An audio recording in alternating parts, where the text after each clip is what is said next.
O scurtă informație, un scurt briefing, o declarație fără întrebări referitor la procedura de renumărare a voturilor care urma să demareze sau urmează să demareze în ziua de mâine, renumărarea buletinilor de vot pentru Consiliul Municipal Chișinău.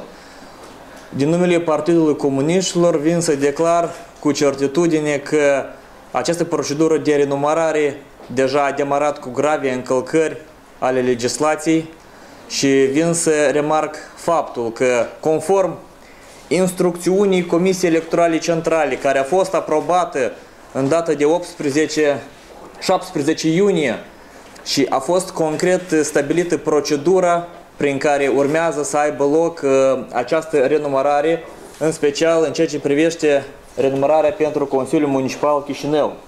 Eu aș vrea să dau citire punctului care prevede expres cum începe procedura de renumărare și vreau să declar că renumărarea buletinilor de vot nu înseamnă însuși procesul de numărare pentru fiecare concurent electoral. Renumărarea înseamnă actul de primire-predare a sacilor, pachetelor cu buletine, transmiterea lor birourilor electorale, invitarea observatorilor, reprezentanților, întocmirea actelor corespunzătoare și doar ulterior începerea însăși a procedurii de desigilare și numărarea buletinilor. Și conform acestei instrucțiuni, președintele biroului electoral, însoțit de cel puțin 2 membri al biroului, însoțit de observatori și reprezentanți, urmează să primească conform actul de predare primirii sacii și pachetele cu buletine de la judecătoria de sector. Pentru municipiul Chișinău înseamnă că urmau să preia aceste buletine de la judecătoria sectorului centru unde acestea se păstrează. Urmeau să le primească în ziua de mâine, în prezență, încă o dată, într-un act de predare primire semnat de președintele judecătoriei, reprezentantul Consiliului Electoral Chișinău și președintele biroului electoral însoțit de observatori. Acest proces urma să înceapă mâine, stimați prieteni, și nu azi. Acest proces, de fapt, a început cu grava încălcare a instrucțiunii astăzi și acești saci, aceste buletine de vot sunt transmise absolut ilegal preturilor de sector, fără acele acte confirmative care urmează să fie semnate de persoanele responsabile, fără a fi înștiințați reprezentanții, observatorii concurenților electorali, care au dreptul să asiste la toate procedurile, sunt transmise preturilor și deja reprezentanții preturilor vor elibera sacii abia în ziua de mâine. Încă o dată remarcăm că este o flagrantă și gravă încălcare a acestei proceduri, deoarece orice mișcare cu acești saci, cu aceste pachete, orice deteriorare a sigiliilor deja înseamnă o gravă încălcare care ar putea pune sub semnul îndoielii în genere întreaga procedură de renumărare. Deoarece, închipuiți-vă, în cazul în care un sac sau un buletin este deteriorat sau sigiliul este deteriorat, se întocmește un act confirmativ semnat de toți reprezentanții. Cine răspunde de deteriorarea sigiliului în procesul de transportare a acestor buletine de la judecătorie la pretură? Eu sunt sigur, stimați prieteni, și chiar vă îndemn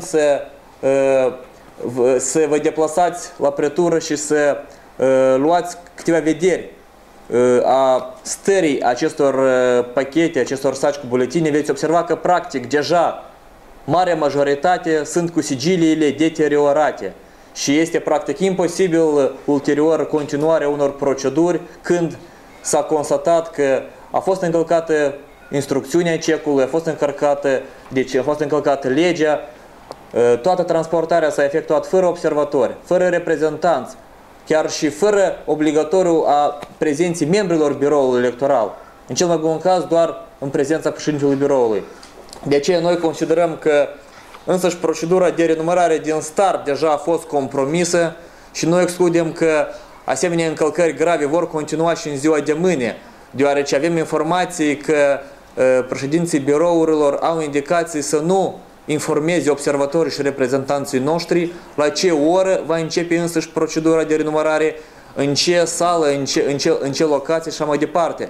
noi vom avea o situație așa cum am avut-o și anul trecut, când președintele biroului anunță observatorii că procedura de renumărare începe la orele 2, efectiv, deci, de exemplu, dar ca atare, în practică, a început la orele 11 și vin observatorii noștri când procedura deja a fost finalizată. Deja sunt foarte grave încălcări, de ce noi considerăm că Consiliul Electoral Chișinău și Comisia Electorală Centrală se fac absolut vinovate de această gravă sfidare a tuturor principiilor, de această gravă încălcare în procesul de renumărare a voturilor și punem toată responsabilitatea pentru rezultatele renumărării, toată responsabilitatea pentru deci consecințele nefaste acestei renumărări, care evident este foarte importantă, o punem în sarcina Consiliului Electoral Chișinău și în sarcina Comisiei Electorale Centrale, care nu a fost în stare să asigure un proces normal de renumărare. De ce, dacă va fi cazul, noi vom contesta aceste rezultate ale renumărării. Mai mult ca atât, țin să menționez că a fost încălcată și o altă prevedere a codului electoral. Conform articolului 62 toate birourile electorale care sunt deci, responsabile de fraudă sau care sunt responsabile de anumite divergențe în procesele verbale, conform legii, urmau a fi substituite, schimbate. Și conform hotărârii de judecată, anume aceasta urma să se întâmple. Suntem martori că membrii birourilor electorale, chiar și cei responsabili de anumite efectiv divergențe care au fost constatate în judecată, nu au fost înlocuiți. Aceiași membri, același birou electoral care a numărat prima dată, va număra și a doua oară. Deci este o gravă încălcare și pe acest subiect, de asemenea, venim să declarăm că această procedură de renumărare, iarăși, a fost compromisă din start în totalitate.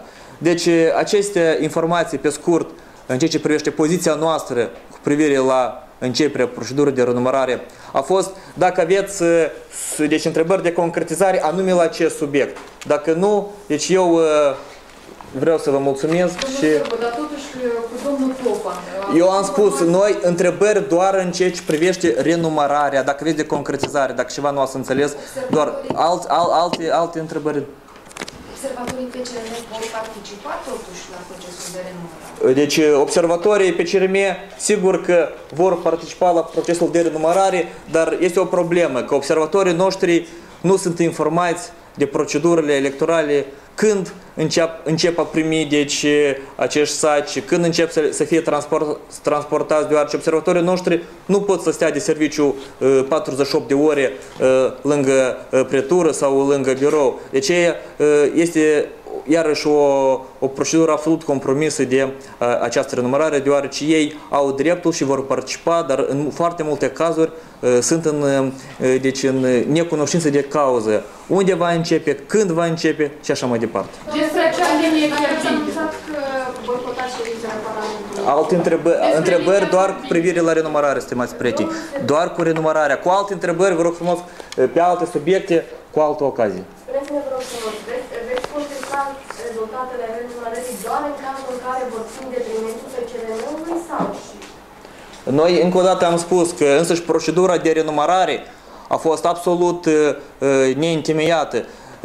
Eu v-aș sugera, stimați prieteni, să citiți, dacă aveți posibilitatea, hotărârea instanței judecătorii Centru, cât de motivat și argumentat a fost, și să citiți decizia Curții de Apel Chișinău, în care nu este nicio virgulă întemeiată legală. Practic, instanța de apel nu a motivat absolut deloc necesitatea renumărării. Practic, a fost o comandă absolut politică. Eu aș vrea să vă deschid aici parantezele. Unii judecători din completul de judecată care a examinat decizia de renumărare, între timp au avut intentate proceduri disciplinare în Consiliul Superior al Magistraturii și imediat după emiterea acestei decizii, aceste proceduri disciplinare au fost sistate. Cred că concluziile deja sunt clare. Totuși, dumneavoastră veți contesta renumărarea în cazul în care veți obține un rezultat favorabil sau dacă se va schimba. În orice caz veți contesta sau o să vă mai gândiți? Deci, încă o dată vreau să vă menționez că dacă în procesul de renumărare vor fi constatate grave abateri și grave încălcări de la procedura de numărare de la procedurile conform codului electoral, de la procedurile instrucțiunii, atunci noi avem dreptul conform legii să contestăm aceste rezultate și aceste totalizări. Deci doar dacă vor fi încălcări, nu dacă ne va convine rezultatul sau nu, dacă vor fi încălcări. Eu vă mulțumesc și vă doresc mult succes. Ne spuneți ceva sau... Aparte, vă rog frumos. Păi Aparte. Dar stați, nu vă duceți. Nu aparte.